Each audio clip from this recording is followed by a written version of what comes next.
Wednesday 3. We have Wednesday 1.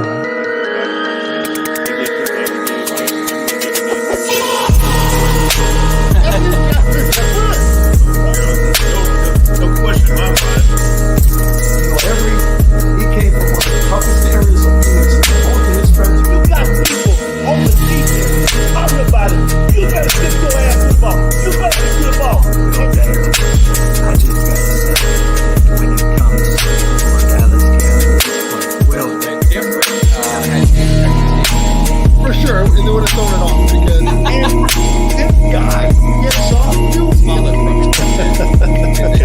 then I go to bed every night Gee, man, I promise you that we got a special What is up, Cowboys Nation? Your boy Mike Tag here with Jimmy Dee. It's a Monday. Hopefully you guys all had a great weekend as you guys are coming into the cave. Make sure you guys hit that subscribe, like, share, all that kind of good stuff. What's up, Vince, man? Vince. It's it's a summertime. It's summertime, so it's a slow time and trying to get news and trying to get all this stuff. But we got some interesting things to talk about today. So make sure you guys do hit that subscribe, like, share, all that stuff. Spread the word because I probably won't say it again. Jimmy Dee, what's happening, my brother? Not much. Cuts, what's going on? Holy Terror, Jeff, what's happening? Not much, man. Just looking forward to tonight's game. Obviously, we'll get into that in just a minute. Had a great weekend. And that's it, man. Just hanging in the cave on Monday night before the game. Yeah. We're your lead-in. What's up? We're your lead-in to one of the biggest games in NHL history. You're going to see it could be the biggest game, biggest choke job, biggest come from behind, biggest something is going to happen. What's up, Game Time, Brian, man? I mean, what's going to happen? I mean, geez, if Florida loses up 3-0, what are they getting out? They got outshot 18-5 in the last 3 games. I mean, what happened? No, they gotten outshot. They've gotten outplayed. Anybody can come at me. Well, first of all, let's take a step back. I sat here last week and said this will be over. I'm shocked. I'm stunned that we're. Well, you're not doing too good because you also said the Mavs are going to take it in 6. Okay, but we discussed why I was wrong on that. Okay, I explained what happened there. But anyway, I'm shocked. First of all, the game 6, the Panthers looked like shit. They look tired. They look sloppy. Bobrovsky let in a bad goal. Where's Matt Tkachuk, bro? Matt Tkachuk, you got to step up to the plate, man. You're the man. What's up with that? So, I don't know. You're either going to see the biggest comeback in NHL history and possibly any, whether you take the World Series, NBA, whatever, or you're going to see the Florida Panthers take home their first Stanley Cup. So either way, something big's happening tonight.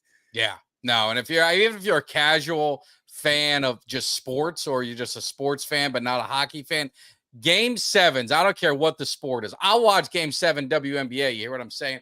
I will watch that. I mean, there's nothing better than championship, winner take all game. That's why I love football so much, is because it's one game, one opportunity, and go see what happens. But Mikey. yeah, exactly. No, I'll tell you something though. I think that because obviously everybody's talking Connor McDavid, Edmonton. He's really stepped it up. He's taking care of his business. Now you look at, obviously there was the 8-1 game, but a lot of these games seem like a bigger disparity. But there was empty netters at the end of the game, which kind of made it inflated it. But the thing I remember, Game 4, I think was then we came on.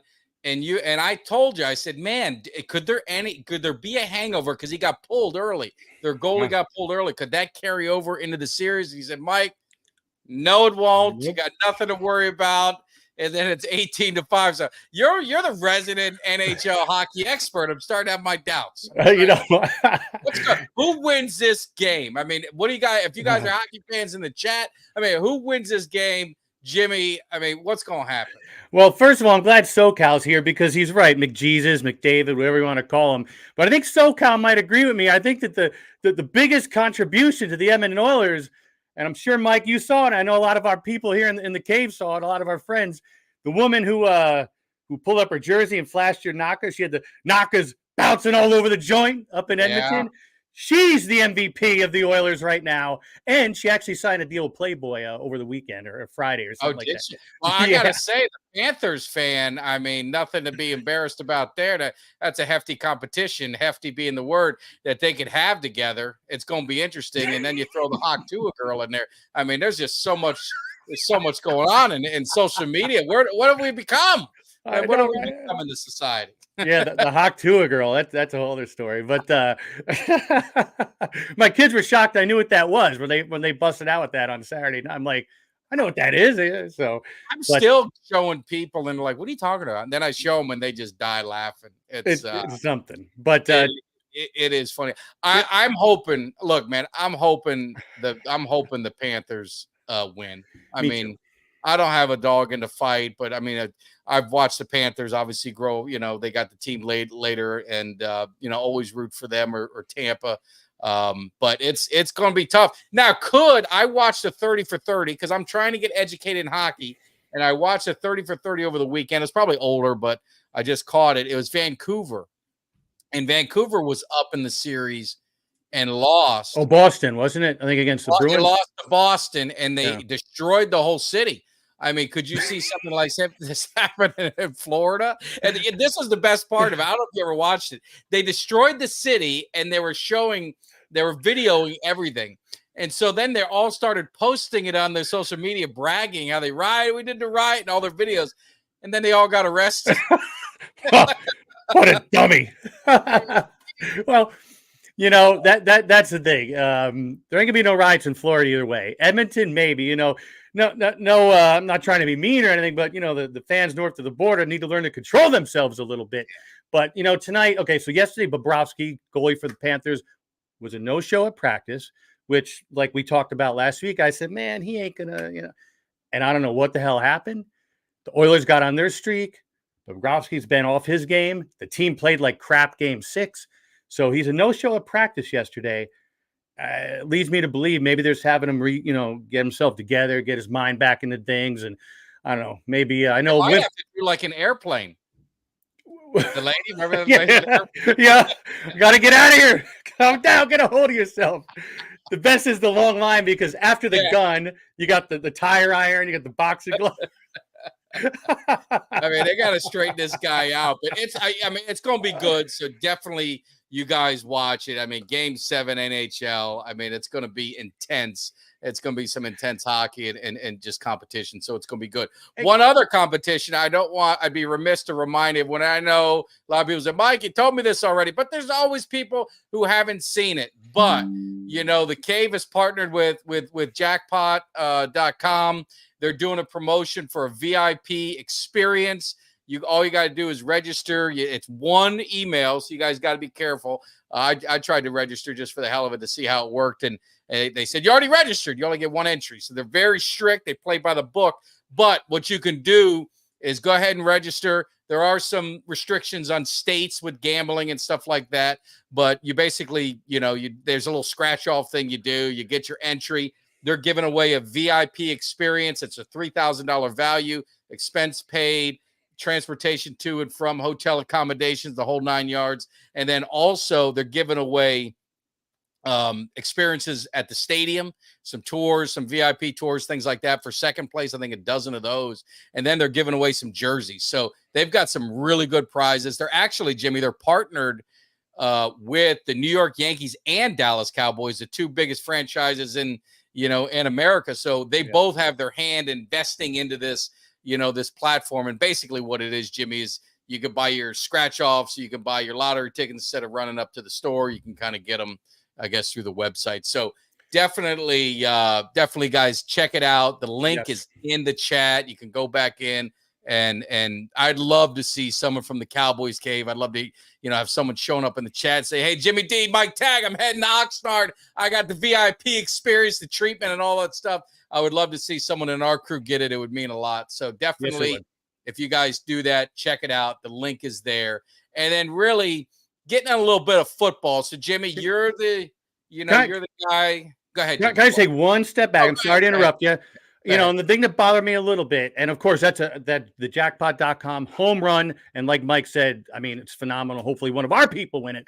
But when you, the part about certain states have restrictions, you shake your head, because it's like we say it every week, every time you turn on a game, anytime you're going through social media, that's all you see. So, I mean, give me a break. You know? Oh, it's ridiculous. I mean, It at is. this point, you're legalizing marijuana all over the place, which I don't care. I mean, to each is their own. It don't bother me. You're legalizing all this other stuff. I mean, if what someone wants to do and how they want to spend their money, their expense money, their play money, whatever you want to call it, that's their business. You I understand what I just want them to legalize mopery, and we'll be good to go. So I didn't mean to interrupt you. Where were we going next? You said NFL, right? It's NFL, so we're going to get into some NFL topics, but you know the hot one right now, and it's always something with the Cowboys. And as a fan, I'll be honest, it gets tiresome. But I think a lot of it is driven by the media. But I mean, behind every story, there's a little bit of truth somewhere. So now there's things leaking out. Mike McCarthy's kind of getting fed up with Jerry Jones, fed up with the organization and kind of the way they do things. And I don't know if it's true, but I always said I like Mike McCarthy as a head coach. I thought the thing I loved about him was he just did not want the limelight. He wasn't all about, didn't have the big ego. He just wants to coach and wants to, lead the football team. And I just thought maybe that marriage could coexist and it'd be fine. But I think when you see, he's on his last year, no extension. I understand some of the playoff stuff, but he's been 12-5 the last, 3 years in a row. Now, I don't know any team that's done that the last 3 years. Maybe the Chiefs. I don't know. But I mean, he's put together a competitive team. He's won with guys that have been injured. He's won without Dak Prescott. He's won without Tyron Smith. He's won without Trayvon Diggs. I mean, you're talking about all pros on their team. And I just don't understand why you wouldn't extend him, and give him a contract for the security and also the respect of the locker room, because that goes with it. I mean, would you say that, Jimmy? Am I off base here? What's wrong with me? No, and it's crazy. I mean, obviously with my social media, I get my teams and everything, but because of the cave and all that, the algorithms, I do get Cowboy stuff. But even outside of the normal stuff I got, that's what I saw all day yesterday was McCarthy's pissed off at Jones, and fed up was the phrase. And I don't blame him. I mean, they've done nothing in the offseason, right? They haven't signed, Dak Prescott or CeeDee Lamb. Now they're not going to extend the coach. I mean, I don't know what they're thinking. I mean, what are they just trying to? Are they? I don't know. It's like, okay, if you don't want to extend Dak, fine, whatever. I'm over that part of it. But you've got the coach of your team. I mean, Mike Tomlin, who I think is a great coach. I've always respected him. He was going in his last year. He got an extension, and they hadn't won a playoff game in 7 years. But I just don't know. I mean, you need to have some continuity and you need to have consistency. They went with Jason Garrett, 8-8 Garrett, over and over and over. Whenever a key guy was out, just go ahead and forget about it. He ain't gonna win. I mean, he never made adjustments. I mean, Mike McCarthy has evolved the offense. They've gotten better each time. The draft, I mean, they've been pretty good with the draft. Not saying he's the reason he's responsible for it, but I'm sure he has some input, and I'm sure his player development with the coaches that he has and everything around him. So I don't understand. It's like, you don't see the Chiefs. It's off season, right, Jimmy? Do you see the Chiefs in the news much? Do you see the Packers? I haven't heard really much about them. You don't hear about these other teams. It's always the Cowboys. And I know it's media driven. I know that's, a lot of it, but some of it is what the organization wants to be out there. And this is, I think, what they want. And I think that, to your point, to Holy Terror's point, I mean, look at what the record, speaks for itself. I know everybody's pissed because of what happened in the playoff game last year and all that, but you have and possibly three, from what SoCal is saying, 3 big unsigned names, 2 of them on offense. And now they are going into this offense. We'll say, wait a minute, there might be a coaching change at the end of the season. I need to go through a new regime. Well, if I'm going to get a new regime in here, I can just leave town and go to a new regime elsewhere. Yeah. and get paid more. Yeah, and the Chiefs guy got in trouble. I mean, the Chief, that's some dude being idiotic. It's not the organization constantly being. There's nothing about, oh, well, we're not going to sign Mahomes. Oh, we're not going to sign this receiver. Oh, we're not going to just dragging shit out. Oh, maybe we won't re-sign this. It's just the organizational stuff. It's like it's constant, and where there's smoke, there's fire, and that's just what I'm saying. It's like there's been reports that the organization is fed up with Micah Parsons. You know, people inside the organization are fed up with Micah Parsons. All right, if you're fed up with, I mean, I just don't get it. I just don't understand. And I know it's the Cowboy way. And I'm Cowboy for life. I'm going to be rooting for this team, and I want to win a championship. But I just wish sometimes that the focus would be more on the field and winning championships and all the other shit that goes, around it. See, what pisses me off, the Yankees, we sign people, right? I wish we'd get rid of our coach. I wish Boone was gone 2 seasons ago. and I know that Ultra's going to back me up on that one if he's out there. I haven't seen him yet, but that's just stupid because you're setting the table for guys who are saying, man, what is going on here? Is there going to be a change? Do I really want to be part of this change? And it gives them all the more reason to check out the market. Wait till the end of the season. Well, and that's why if I'm like CeeDee Lamb, they're saying, well, sign CeeDee. And I think they should sign CeeDee. I still think CeeDee Lamb's going to be signed. I think Dak Prescott's going to be signed. And that's the part that's frustrating. He's probably going to be signed.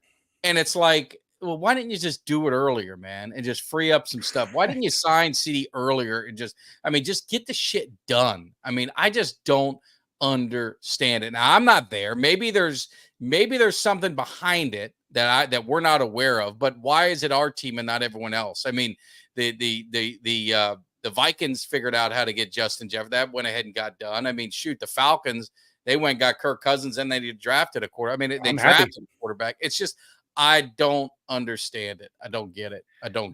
And the DMC, let's be honest, Mike McCarthy is a Super Bowl winning coach, 12-5 last 3 seasons. We haven't sniffed the NFC Championship. We keep hitting the same roadblock. So I'm not sure if the way that you're putting it, if you're putting it on McCarthy, you put it on the coach or what, or where do you put the blame? Because that's the $1 million question right there. You're winning consistently, but in the playoffs, you're not getting it done. So where does that fall? Is that going to fall on the players on the field? And when I say players, I said players, not one player. Right. I mean, are you going to put it on your head coach? Are you going to put it on ownership? I mean, I'll be honest with you. I put it on the players. I mean, that's ultimately the players are on the field. I mean, am I wrong? At the end of the day, hey, Rick, how's it going? At the end of the day, you're right. Now, you see, here, it's not good to give out deals, make them earn it. But, I mean, that's what we were just saying. Look, I'm going to call it straight. 12-5 right. I'm going to call it straight and fair and down the middle. If you look at what McCarthy did as a coach and the stats that you guys put up on your players who are looking for to get inked, I mean, they all did what they had to do. I know that the game sucked, the game against Green Bay, but everybody did what they had to do to get to that point. So I think they earned it. I was going to try and let's see if I can do it while you're talking. McCarthy's brought is consistency. He's brought consistency and, to a team that predominantly was kind of like 8-8. And I don't have the stats in front of me. I don't have the years of Jason Garrett. I just always remember 8-8. But I mean, you've been in the playoffs 3 years in a row. Now, all you could ask for is an opportunity in the playoffs. That's all. Yeah. I mean, what you want from your coach and your organization, give me an opportunity in the playoffs. Give me that opportunity in the playoffs. It's been given. The only year it was a COVID year, that is first year. And he lost Dak Prescott for the year with a broken ankle, like in the second game or something like that. It's just, I don't understand. He's gotten you to the playoffs. You got to win as a player. It's up to players, big players, right? Step up in big games. I mean, that's your superstars got to be superstars in big games and run it down the line. For the most part, that hasn't been the case. It's always been maybe one and not the other, and one or not the other, or maybe none of them, maybe a couple. I mean, that's what you got to look at, and you analyze all those playoff losses and how they turned out. But then, like I said, you look at the Dolphins, 23 years without a playoff win. Yes. The Raiders, 18 years without a playoff win. Washington, 18 years without a playoff win. Pittsburgh, right? Pittsburgh, 7 years. Yeah. The Denver Broncos haven't been to a playoff game since Super Bowl 50. Was it 50 with Peyton Manning? The year they won? It was 50, 50. Yeah. So you're talking 7-8 years there. So it's hard to get to the playoffs. It's hard to win, and you got one game. So I don't necessarily put all that on the coach. I mean, how do I put that on the coach? Well, I mean, 45 guys out on the field. Okay, but then again, and I'm just going to throw it out there, a lot of people were calling for Dan Quinn's head at the end of that game. Said he didn't have his team prepared. I disagreed. I mean, I couldn't lay it all on Dan Quinn like I couldn't lay it all on the defense. I mean, Green Bay just came out and did what they had to do. The defense played terrible. Now, I think Dan Quinn's scheme, I think he tried to outsmart himself because he's been owned by the coaches that were in Atlanta on the staff with him. He's never beaten any of them. Shanahan, the dude from Green Bay, LaFleur, is that his name? And then McDonald.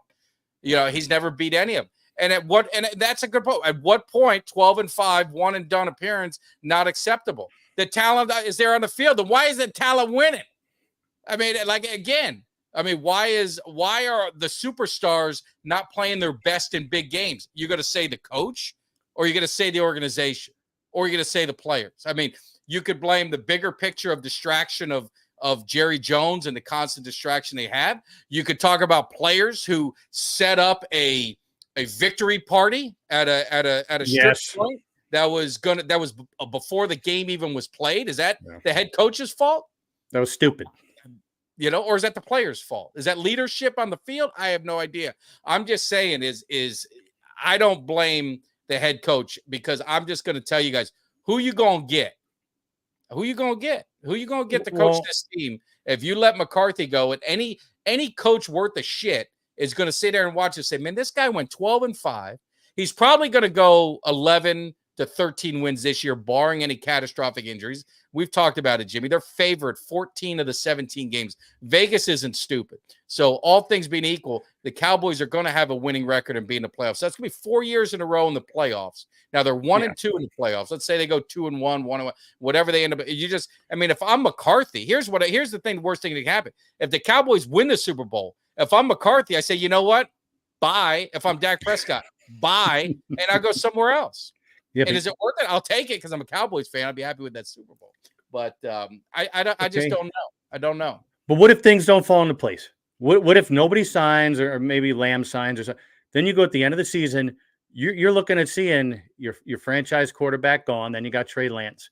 You're going to have to find a new coach, and you're going to have a lot of pissed off people because, again, new coach means new scheme, means new culture and all that other stuff.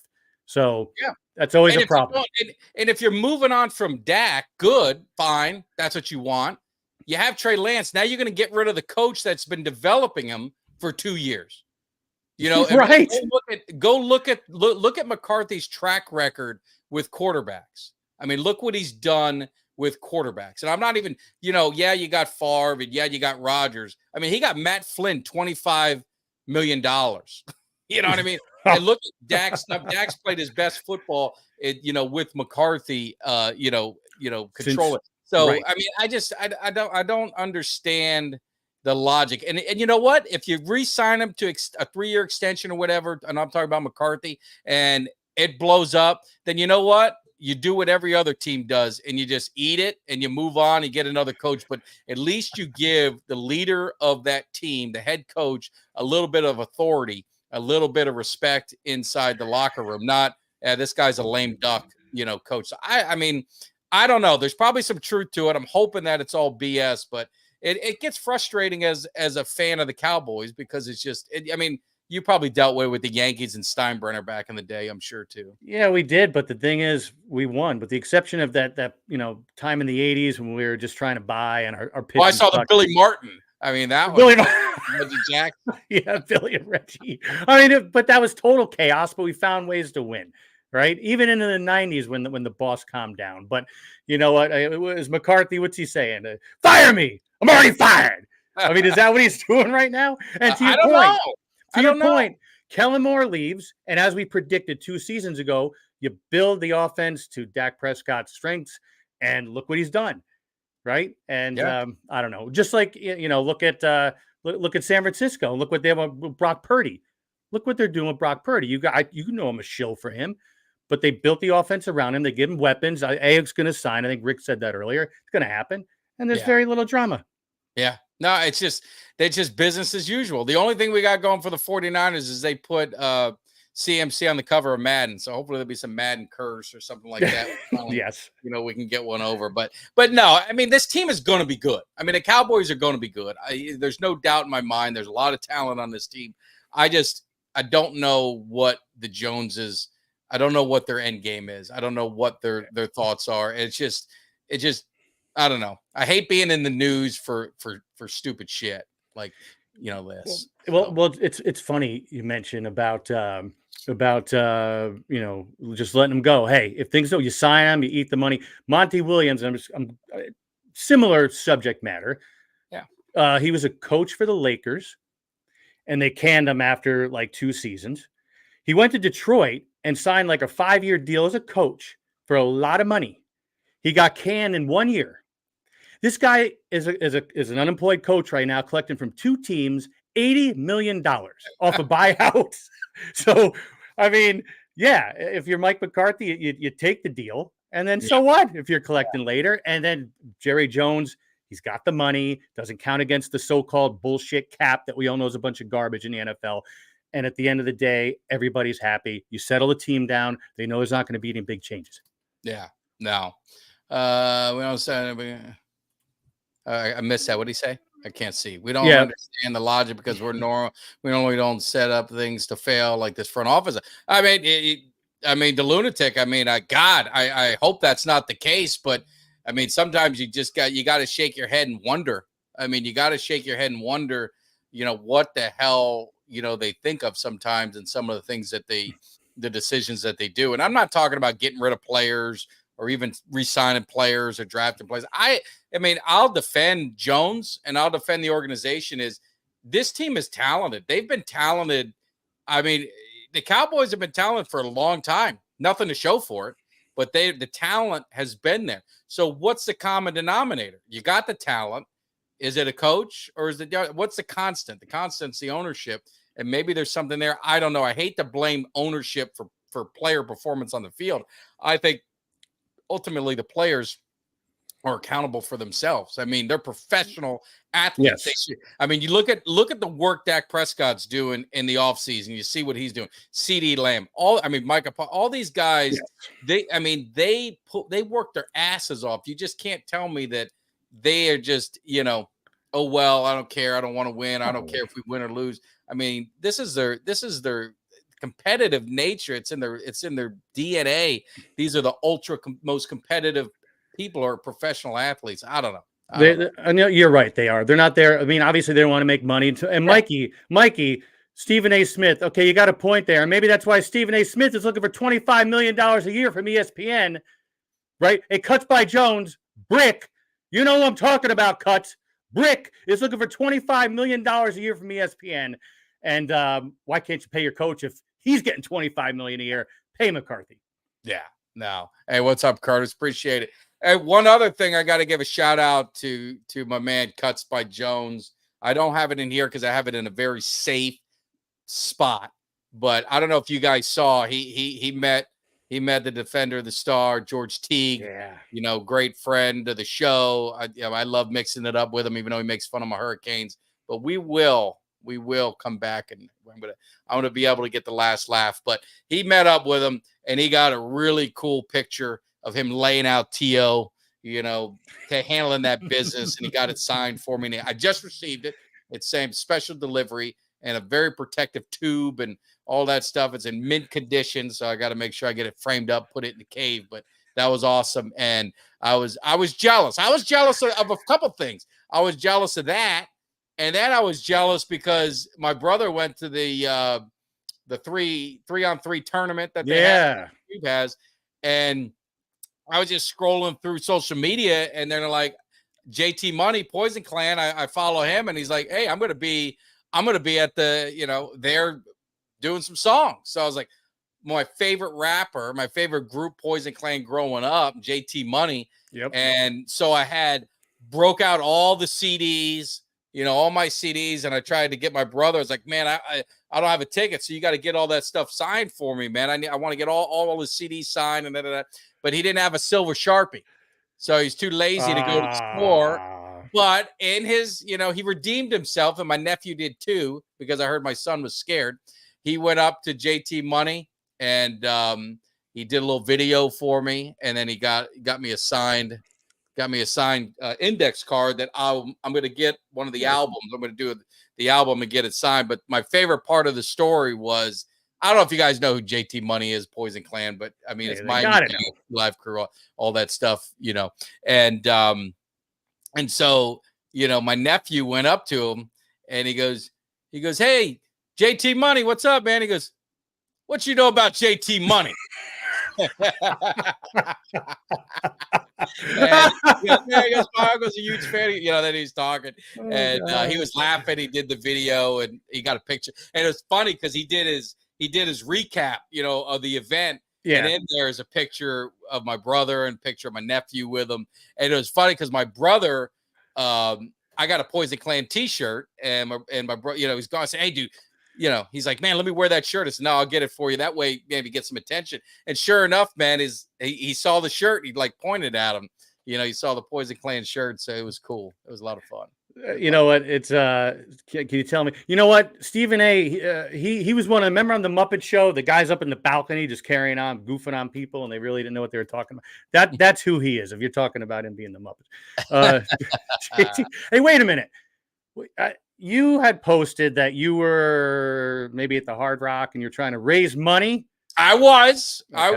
So I was at the Hard Rock and, got hit with them season tickets and they went up on me. They went up. And so I went ahead and I was like, dude, I said, my wife said, let's just go to the Hard Rock. I got to go to work. I got some work to take care of. So I went ahead and we got, we're playing and I was doing good. And then I ended up down. And I was down a little bit. So never listen to Uncle Cheech. I should have listened to him. One of his most important rules is never chase your losses. Oh, no, I thought you say no. Okay. We had lunch. Never chase your losses. So I had enough money left to where if I win one, I'm even. If I lose, it's all gone. Everything gone. And so I went up to the table. I'm looking, and this guy had a stack on red. And I just kind of peeked at the numbers. They were kind of bounced around, but red was pretty dominant. So I was like, screw it. So I threw the money on red. And it's the worst thing because I've been at the Hard Rock and I've seen it happen where people throw a lot of money down and then on one number, they go boom, done. And then they just walk away. And so I put it down. And it came up black instead of red, and I just walked away, got my car. My wife's looking in the corner because I never let her stand by because I always say she's a jinx, but ended up losing everything. So I lost my winnings. I had winnings from Vegas that I now lost, but I had a good lunch, had a good time. So it is what it is. Hey, so wait a minute. You're calling Mrs. Tag like Eddie Mush over at the casino? She's a jinx. Yeah, she knows it. I don't let her around when slot machine will play together. But if I'm working the roulette table and working the board, she can't be around because I always lose when she's around. Hey, Curtis. Now you see this NWO shirt. Mike and I have talked about some of our professional wrestling stories. This is from 1996, and it still fits. I'm very proud to say. But this shirt can tell stories. I don't know. It might not be, this is a PG-13 show. I don't know if this shirt told stories, if we could put it on the air here. Well, it was funny because I was, you and I were talking about some old stories. And then my son he came in and goes, what'd you guys do with that gate? Because I saw how we jumped it over he goes, do you think Jimmy's going to come and find it? I said, he ain't jumping in there. No, I'm going to hire somebody to do it. I ain't jumping in. I'm not getting eaten by alligators and sharks and piranhas and shit. I'm going to hire somebody to do that. Anybody out there do deep sea diving? I might be looking for somebody in the near future. Yeah. That was the walk. That is the walk of shame, man. When you lose it, when you lose it all, it's the best if you're sitting at the table it's the best to watch them because they just put it on, and when they lose, it's like no reaction. They just walk. They just kind of just like walk away, and it's the funniest thing. So all right, Texas Nation, stand up. Their ass whooping's gonna come when we play them on Monday night. But I wanted to just change gears for a second, Jimmy, because trying to find things, storylines, and stuff to talk about. I don't know if you're on NFL.com, but what they had was, what's the most overblown storyline in the offseason? Like, what's going on now? So, I mean, some of the storylines. Is there anything that kind of sticks out to you as one of the top storylines that's kind of overblown right now that people are making a deal about? Player personnel, or just generally speaking? It could be a lot of it's players. It could be team related. It could be, where things are at with certain teams. I don't know, the Joe Burrow thing with him. No, all right. Well, I'll save you. So number one, the number one most overblown offseason storyline is the Atlanta Falcons quarterback situation. Really? And I have to agree with that. I sat here. You mean overblown in the way where like they're making a big deal about it. Like everything's fine. Thank you. I said this leading in, and remember, I don't know, I don't pretend to know, and I don't know anything about college football, but I said if there's a good quarterback and we could get him, take him, because then you got Kirk Cousins signed 3 years. Then the new guy can learn under him and learn under the veteran. And if something goes wrong, we got a young, competent, good quarterback. I was happy with it, and everything was fine. The weekend after the draft, until the next week here on the Cave, where everybody started ripping into me because they started reading shit. Yeah. Right? That's what they were reading. It wasn't, oh man, well, stupid. They were reading all the crap, like you said. So thank God I'm vindicated, and I'm owed an apology by everybody out there who called me out on that. Now, I thought it was a great move. I don't need to apologize. I didn't think it was a big deal. So I'm glad to see they say it. Number 2 is Caleb Williams as an immediate success. Number 3, I get your opinion on this, and in the chat, you guys' thoughts, is the Bills' offseason of unloading vets.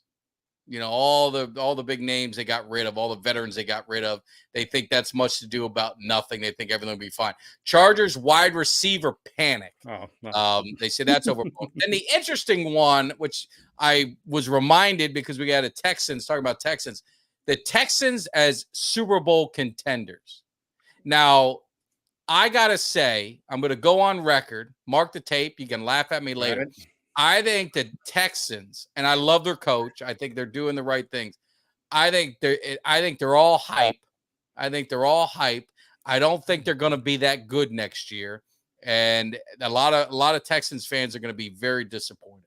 What do you say? Eastside Herald 2.0. I want to see what he has to say. But you know what? They're a really good team. Super Bowl, I don't think so, but they're a really good team, and they're probably going to win their division. They're in a crap division. I mean, let's just tell it for what it is, right? Well, okay. So Jacksonville, they've got Jacksonville with Trevor, and they lost Ridley. They lost Ridley. You still got Lawrence to be there.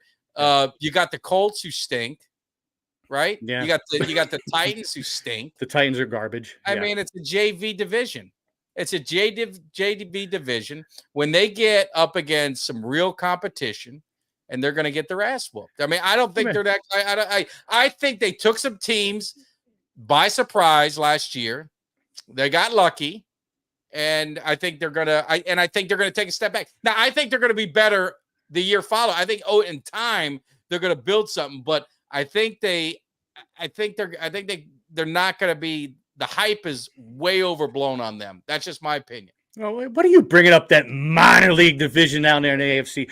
You know what? To your point, it is a weaker division. They're going to win their division. I don't think they're Super Bowl material. I mean, they do have. I mean, look at quarter. I mean, they're set for the future. I don't think it's this year. I know, but this is what we get. And hey, look, maybe he is generational talent.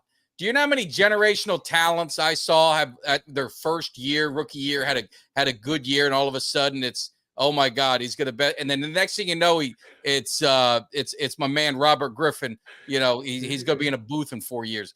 I remember his rookie year, generational talent. Oh my God, greatest, best. Oh my God, what are we gonna see? And next thing you know, he's out of football. I mean, generational talent. Michael Vick, he was a generational talent.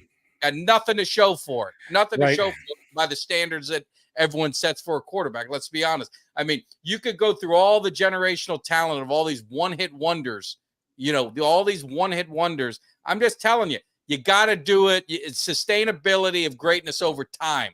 That's generational talent. It's not 1 year. Let's see him do it 3, 4, 5 years, like a Patrick Mahomes or like a Tom Brady. That's generational talent. And Holy Terror says, is there a sophomore slump? That could be the case. You never know. We talk about it all the time. They got a year of tape on him now. Yes. And your point, okay, so we talked about that Caleb Williams. I mean, he can't hit the side of a bus right now, is what I'm hearing, from their at their OTAs. So and it's going to be tough. And look, I mean, the thing I'll say, SoCal, I watched Richardson at Florida. He's athletic. I mean, he's a big kid.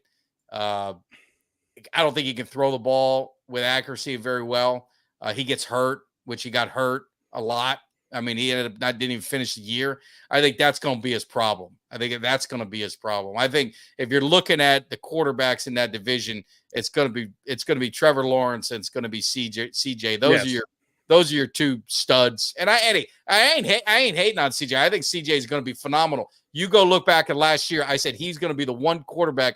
He's going to be the best rookie quarterback in that class. Bar none. I would take him in a second. I just think they're not going to catch teams by surprise. I think it's going to have a little bit of a hiccup, and then I think they'll get better that third year, that fourth year, and they're going to be a team to reckon with. But I think they're a little overhyped going into this year. And Rick, Kyle Pitts, you know what? He is a generational talent. He came in under Matt Ryan. He excelled. Then you have Marcus Mariota, Desmond Ridder, Taylor Hennig. Now we have a real quarterback back in town. He's going to do just fine this year. Make sure you take him on your fantasy team. You'll be good to go. But he's not a generational talent. He's pretty damn good. He's pretty damn good. I mean, he's suffered, man.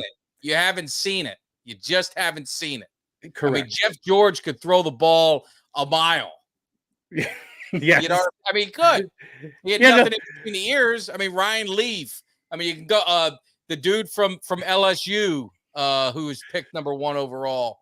Forgot his name. But anyway, I mean, you can go down the list of all these guys.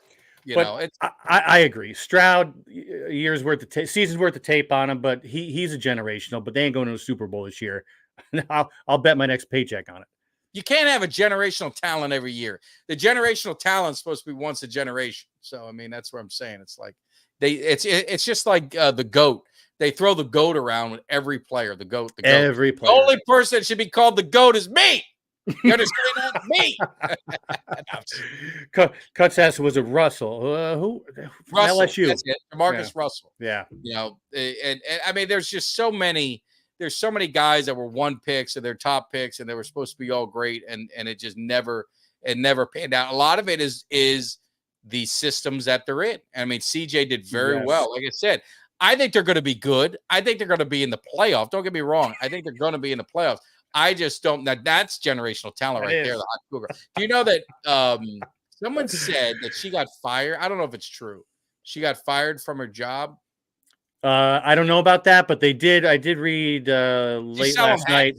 They hey, let her get her 15 minutes of fame. They did. I saw they would identified her, right? So obviously they know who she is, and she may have gotten canned. She might have one of these morality clauses or the. I heard she was whatever. Like a preschool teacher. Oh, really? Where were those preschool teachers when I was in preschool? No, I never got it. Just that. And I don't know if that's true. There's so many rumors on the internet, but I got to tell you. So, who's going to get bigger fame from this? Is it the Hawk Tua or is it the Tiffany who is on the plane with that mother effer? Is it real? You know that meme that went around with her American Airline. I mean, which one do you think is going to gain the longevity and going to end up making the most money out of this thing? Well, I think it's the Hawk Tua girl. I mean, just because the way she said it and her it was right. Hey, look it's like I said at the top of the show, the Edmonton Oilers girl with the knockers bouncing all over the joint. She signed a deal with Playboy. All right, so she hit the jackpot. Yeah. Did you see the whole interview with her? With the Edmonton Oilers girl? Yes. You mean the whole street interview? The whole thing where they're talking about how do you best way to get over a man is under another. like she's talking. She's talking to Pookie. Oh man, she was funny, but you know what? I don't know how old she is. She's probably in her 20s or whatever. She's having fun, man. Cuts teacher conference must have been badass. Having a teacher work day, right?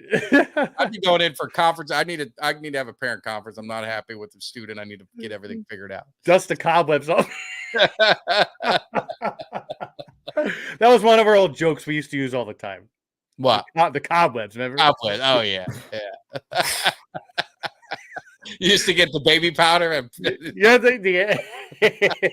that's right.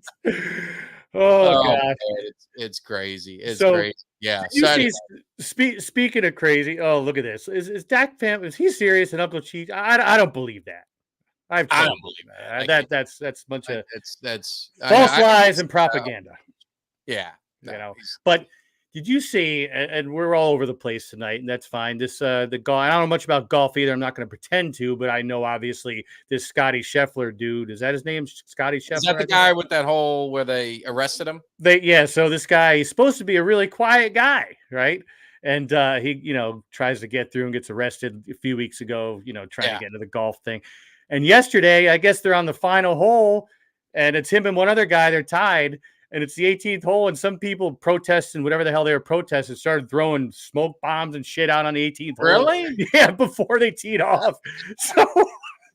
So I don't know what it is. Long story short, they had to, clean everything up. They had to move the hole. It wasted 25 minutes and whatever. It went to a sudden death or whatever. But I don't know, man. Trouble seems to follow this quiet guy around everywhere. Yeah, I mean, golf's supposed to be a gentleman's sport. I mean, what's happening on? Everything's gotten crazy. It's supposed to be a nice, easygoing sport. The one thing too, I don't know if people in the chat or if you guys listen or whatever have been following it. That's terrible. That's terrible. What killed WCW? So I watched the first one. I missed the second one. Watched the third one. I mean, it was kind of crazy. Like that whole. See, I think I was gone when Vince Russo I think I lost interest by then. So I don't really know. Like I was probably in and out of it.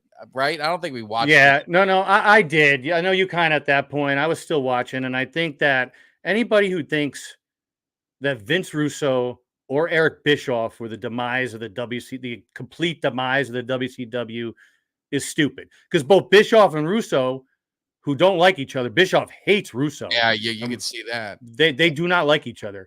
They both say, man, look, it was the higher ups in Turner. Once they were taken over, it was AOL took over Turner Broadcasting, and Ted Turner was out. He had no say in the matter. And by that point, they were looking for a reason to get WCW off their TV. And but it was really the storylines, though, right? When you looked at some of those storylines, they were kind of stupid. Like they were.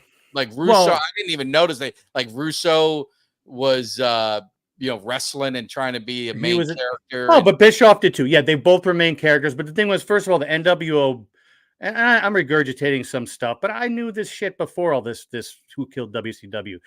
The NWO, remember, we were kind of like, man, there's too many guys. Yeah. Then they had to split off to the red and black NWO, and then they had the different fat. Then it was all like race done, and all the LWO, yeah, all this crap, yeah. But take care, SoCal. Enjoy Game 7. Yes. We're definitely gonna be tuning in. We're right behind you.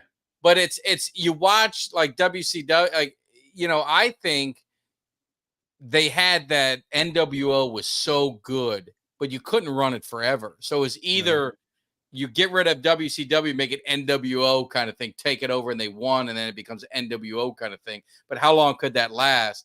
Or how do you kill off NWO, which was a big cash cow? So I think they were the demise of their own success with NWO. It was like, where do you go from there with the storyline? True. And you know what? When they started Thunder, first of all, the big thing, when they went 3 hours, remember we used to watch and it was great, but when they went 3 hours, it was kind of like, that's a lot of shit to watch, right? Oh, yeah. Yeah. That's where it got a little too long. And then they added the Thursday show, Thunder, right? And Thunder was supposed to be the WCW show. They're going to evolve it to where Monday was the NWO show, Thursday was the WCW show, and it was the appearance of what SmackDown and Raw is today. Raw was. Yeah. Right. And it just never happened. And like you said, the NWO, which was a great storyline, there was no end game to the storyline. It grew too big. The finger poke of doom did not kill WCW. I think that's No. crap. Hey, talk about, I like the Haiti Kid and Little Beaver. I don't know. Remember Little Beaver? Do you remember? No, do you remember there? If you what was it? It's WWF WrestleMania, right? Wasn't it? Yes. The Haiti Kid versus Little Beaver. Little Beaver. Yep. And there's Beaver everywhere. Remember when there's like what was it, Bobby the Brain Eating? There's Beaver everywhere. hey, remember Naked Gun? Nice beaver. Oh. Thanks. I just had it stuffed. Yeah.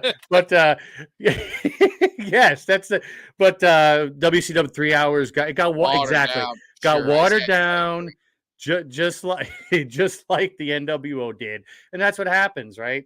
And I think, once you got that, and then they started losing ratings, and they brought Russo in. Why? Russo left WWF because he was pissed that they were starting another show. Vince wanted him to work more for the same money. And he said, look, I got a family. I can't do this, bro. I can't do this, bro. Because that's his tagline is bro. And he left, and he tried that same formula with WCW. Guess what? The higher-ups weren't having that either, because they were trying to PG that thing. They weren't going to PG-13 or R that thing. Wasn't happening. No, it's interesting. So I think the final one is tomorrow, right? Tuesday night. Tomorrow night. Yep. Vice. So I got to try and make sure I catch that. But hey, letting you guys know before we check out of here, Thursday night we got our Cowboys show, and I figured, you know what? There's no better way to get this Cowboy thing rolling, and let's do some Cowboy Eagle talk. So we got a good friend of the show, Smitty's going to be coming in. He's going to be representing the Eagles. You got Kelly and I. We'll be talking Cowboys. We're going to kind of figure this thing out. Who's got the early edge between the division? So it's going to be interesting to get both sides, because what is Philly really thinking with Kellen Moore there? Are they really that excited, or are they just playing us because they're too embarrassed to say that the Eagles made a stupid move? And really with the Cowboys too, have we not made enough moves when the Eagles have? I mean, who has that upper hand? So it should be a good show for Thursday. And then I'll just say it again for you guys before we check out. Jackpot.com. I put it in the chat again for any of you guys coming in late. They're doing a VIP experience. Make sure you guys register. It doesn't cost you anything to register. You get one email per register. You can register one email per entry. And you got an opportunity to win all expense paid trip to Oxnard to see the Cowboys training camp. VIP experience. You got accommodations, airfare, to and from, transportation, a whole 9 yards. So it's going to be a lot of fun. Plus, they got some other prizes that they're giving away, stadium tours, jerseys, things like that. So go ahead and enter. Don't cost you nothing. Do that. And then what else did I miss, Jimmy? Well, you know what? Share on your way out. When you talk about the Cowboys training facility, you remember that crank call? Where do the Cowboys train every year? Yes, sir. I found some CDs. I gotta figure. I don't have a CD player anymore, so I gotta figure out how to figure. Well, I do. Do you? You got a CD player? I'll do it. And you know what? Do some cuts, but yeah. Hey, wait, Rick, and you're really breaking my heart, but I have to agree with you. That would be an equivalent collapse if Florida loses tonight. Obviously, it's different. It's multiple game series, but to be that far ahead and just blow it, without a doubt. I would say it's worse than the Falcons. And I'm not saying that because we're friends, but I mean, up 3-0, all you got to do is win one of four. I mean, that's not asking a whole lot. And that's pretty embarrassing. And they were the best team, right? Weren't they the best team in the best team? Yes, the best team. The Rangers were the best team in hockey overall. Right? But yes, I said all along I was afraid of the Rangers facing Florida in the playoffs. We did. We lost, and yeah. So anyway, so we'll get out of here so you guys can get ready, because Game 7, I'm telling you, if you guys are just a sports fan, go check it out. It's going to be intense. There's nothing more intense than NHL playoff hockey Game 7s, man. It is just, and it's, what team scores first? I mean, would you say, Jimmy, the team that scores first, what's the odds that they win? Is it most? Is it kind of split? What's I got news for you. Edmonton scores first. I think they win. Bobrovsky, like you said, he's hasn't been himself. And granted, the team's got to take some of the responsibility, but he's let a couple soft goals in. And maybe you're right. Maybe it's gotten to his head. If he lets a goal in fast, that's a problem. I think Edmonton wins. What's your prediction, Jimmy, before we leave? Prediction? Pain. Pain for who? Pain, yeah. I don't know. You know what? Now I feel like an asshole because every time I say something, I don't want to be the Eddie Mush for Florida. So conventional wisdom tells me they've been called the comeback cats the last few years. And I know that theoretically they're not behind, but they're behind the 8 ball. I think they win at home. All right. Well, I'm with you. I think they pull it out, save the embarrassment, because it'll be something. I mean, that city down in Miami's been kicked a lot in some sports stuff, and this would be just the another kick in the nads for that city and some of their franchises. So we'll see what happens. So until then, Thursday night, make sure you guys tune in. And then, because we got a great show talking Eagles and Cowboys. I appreciate all you guys in the chat, man. You guys are awesome. You guys make it so much fun. Everyone watching on Twitter, make sure at some point you slide over to YouTube so you can be part of the family. Hit that subscribe, be part of the chat. We got a lot of great stuff going on. We will be having a little bit of a vacation next week. Your boy's going up to the woods, going up to the cabin. So I'm not sure if what shows we'll have, but keep tuned. I may pop in the morning and just drop a quick video. So make sure you guys check it out. Appreciate all the love. Thank you guys so much. And you guys have a great evening. Enjoy Game 7 tonight. Give me somebody that's hungry. Give me somebody that's hungry.